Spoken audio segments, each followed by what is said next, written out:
Le 29 décembre, une sagesse pour aujourd'hui. Le véritable leader. Quand celui qui domine prête attention aux paroles trompeuses, tous ses subalternes sont des méchants. Proverbe 29, 12. Dans ce verset, le sage montre le rapport entre celui qui domine et ses subalternes.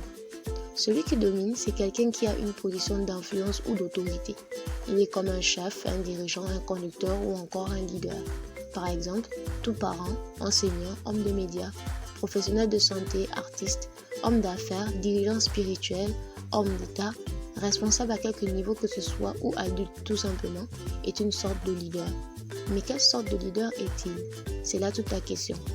On peut très bien avoir une position d'autorité et de pouvoir, avoir la plus grande influence possible, mais être un mauvais leader. Le caractère du leader vaut mieux que son autorité, son pouvoir, ses capacités et ses expériences. Le leader, c'est quelqu'un qu'on suit librement et volontairement. Comment savoir si vous êtes un vrai et bon leader? Pour savoir si vous êtes un vrai et bon leader, imaginez-vous dépouiller de toutes vos responsabilités et regardez derrière vous. S'il y a encore ne serait-ce qu'une seule personne qui continue à vous suivre, alors c'est que vous êtes sur la bonne voie pour le leadership. Un vrai et bon leader sait que son pouvoir ne vient ni de lui ni des hommes mais de Dieu. Le pouvoir que Dieu donne aux leaders, ce n'est pas pour dominer les autres, mais c'est pour se dominer eux-mêmes afin de servir les autres. La grandeur d'un leader ne se mesure pas à son pouvoir ou à son autorité, mais plutôt au nombre de personnes qu'il sert. Chaque leader pratique le modèle de leadership qu'il voit de son leader principal.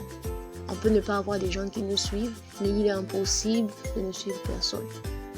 Le genre de leader que vous êtes dépend du genre de leader que vous suivez véritablement. Jean a dit, tel il est, tel nous sommes aussi dans ce monde. 1 Jean 4, 17b.